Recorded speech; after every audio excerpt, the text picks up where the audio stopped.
很多人以为一部剧最让人破防的地方一定是哭得撕心裂肺的那一幕，但这一次真正让全网炸锅的居然不是眼泪，而是一张脸。张家伟这个名字你可能没听过，但如果我告诉你他现在有个更响亮的艺名张凌赫，你可能就秒懂了。1997年，他出生在江苏无锡，从小理科成绩好到离谱，高考数学182分，物理化学双 A 加，硬是考进了南京师范大学的电气工程与自动化专业。按理说，这样的人生轨迹应该是进工厂、进设计院，跟与 quote 顶流与 quote 这两个字八竿子打不着。可命运偏偏在他备考研究生，窝在咖啡馆刷题的时候安排了一个星探。据说当时的理由特别简单，就一句话：年轻可以试错。就这样，他一头扎进了完全陌生的娱乐圈。从2019年那部《少女大人》开始，他饰演足智多谋的齐王裴昭，正式踏入这个圈子，一路演到2022年的《苍兰诀》，一个心系天地的战神长恒仙君，直接把他送上了热搜常客的位置。之后的宁安如梦云之鱼、虎鹤妖师录几乎是无缝衔接的播。2023年一整年，他几乎没怎么下过热搜。再到后来的杜华年、竹玉、爱你，可以说这2年只要是古装言情赛道，张凌赫的名字几乎绕不开。190公分的身高，加上那张适合各种造型的脸，让他成了不少剧组的第一选择。但你猜怎么着？这一次让他再度冲上热搜第一的，不是哪个惊艳的古装造型，也不是哪个观众耳熟能详的经典角色，而是他在民国剧《这一秒过火》大结局里浑身是伤、命悬一线的那张脸。这一秒过火改编自匪我思存的原著小说，讲的是民国时期上海滩军阀之子慕容清逸的爱恨纠葛。他饰演的慕容清逸从小被抱错，在养父家中受尽虐待，少年出逃时被女主任素素所救，却因此连累对方家族遭遇灭顶之灾。多年后重逢，两人本该渐渐靠近，却又一次次被命运和身份拉扯开。这部剧从7月19日开播，一路播到8月5日，迎来大结局。而这一天，几乎把所有追剧的观众的心都撕碎了。大结局的核心场面是慕容清逸为了阻止敌人在城中投放毒计，选择独自留在水厂，与反派同归于尽。爆炸腾起的那一刻，气浪把他整个人掀飞出去，重重摔在地上，浑身是伤，命悬一线。镜头给到他躺倒的那个角度，头发凌乱地垂下来，遮住半张脸，脸上全是血污与尘土，呼吸急促又微弱，眼神却还残留着一丝清醒和不甘。就是这一幕让弹幕和评论区彻底炸了，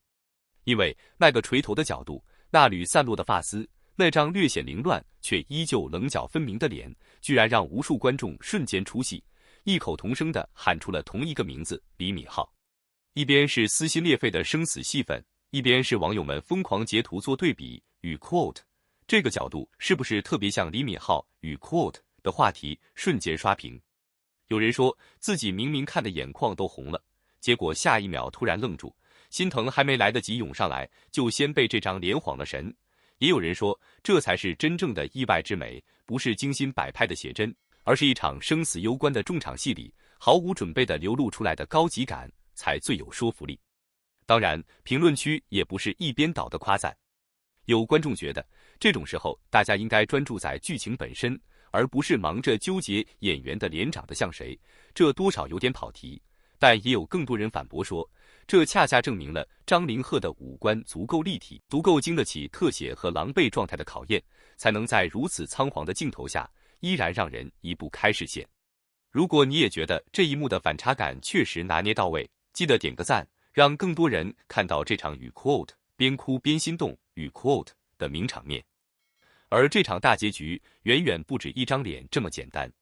其实剧组在播出前就已经放出风声，这一秒过火整整拍了2个版本的结局，一个是与 quote 大家都在与 quote， 另一个是与 quote 大家都不在与 quote。 张凌赫自己在直播里坦言，连他自己都不确定最后播出的会是哪一版本，气氛说得相当悬。答案揭晓的那一刻，果然是最虐的那一个，3对情侣无一幸免。男主慕容清逸葬身火海，为救全城百姓牺牲自己。另一边，李博则为了掩护同伴乱后，永远没能等到与海棠青重逢的那一天，而青鱼和叶之红这条线也没能逃过命运的安排。唯一真正活下来的是女主任素素，她带着2人的儿子乐安，独自一人南下，从此一生都带着这份说不出口的遗憾。评论区告诉我，这3对 CP 里，你觉得哪一对的结局最让人意难平？值得一提的是，导演组这次的处理方式也被不少剧迷夸赞很有心思。慕容轻易牺牲的那场戏，没有用大段煽情的台词去堆砌悲伤，而是让镜头安静地停留在他逐渐模糊的视线里，那些走马灯一样闪过的画面，从少年时被养父虐待的委屈，到少年出逃遇见人素素的那一瞬，再到2人重逢后的每一次争吵与和解，全部浓缩进短短几十秒。有观众形容这段戏拍得克制又汹涌，比嘶吼哭喊更让人破防。也正因为这份克制，那张浑身是伤却依旧清醒的脸，才会在观众心里留下如此深的印象，也才会被瞬间联想到与 quote 李敏镐与 quote 这样的对比。其实张凌赫在大结局播出当天发了一条微博，只有短短6个字，与 quote 逃跑吧，我们一起与 quote。 很多人一看就红了眼眶，因为这句话像极了慕容轻易留给任素素却始终没能说出口的那句话，也像是他作为演员对这个角色最温柔的一次告别。有意思的是，这条微博发出没多久，官方紧接着放出了一支平行时空的番外，在那个世界里，所有人都还活着，慕容轻易和任素素终于赶上了当初约定好却错过的那份城隍庙蝴蝶酥，3对恋人也都圆满收场。不少观众说，这大概是编剧留给大家最后的一点仁慈，正片是残酷到底的现实，番外才是我们心甘情愿去相信的那个结局。回过头来看，这一次与 quote 撞脸李敏镐与 quote 的话题之所以能一路刷屏，说到底从来都不只是因为一张脸这么简单，而是因为在最悲伤的一场戏里，观众依然能被这份细腻到位的表演打动，那种痛苦不是浮夸的嘶吼，而是气若游丝却依旧清醒挣扎的状态。能把这种复杂的情绪同时演出与 quote 美与 quote 和与 quote 痛与 quote 2种截然不同的层次，这才是真正考验演技的地方。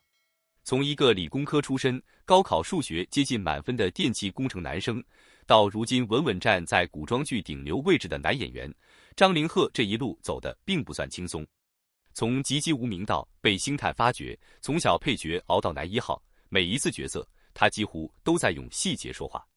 这一次哪怕是命悬一线的绝境戏，也能让观众一边心疼一边忍不住与 quote 犯花痴与 quote， 这大概就是观众缘最真实也最直接的体现。其实说到底，观众之所以会对这样的与 quote 意外美貌与 quote 念念不忘，也是因为大家早就习惯了千篇一律的精修剧照，发型永远一丝不苟，妆容永远完美无瑕。而这一次恰恰是最狼狈最不设防的那一刻，才让人看到了一种更真实也更有冲击力的美。这种反差比任何精心设计的造型都更让人记住。你怎么看这场与 quote 边哭边心动与 quote 的名场面？欢迎在评论区聊聊你的看法，我们下期见。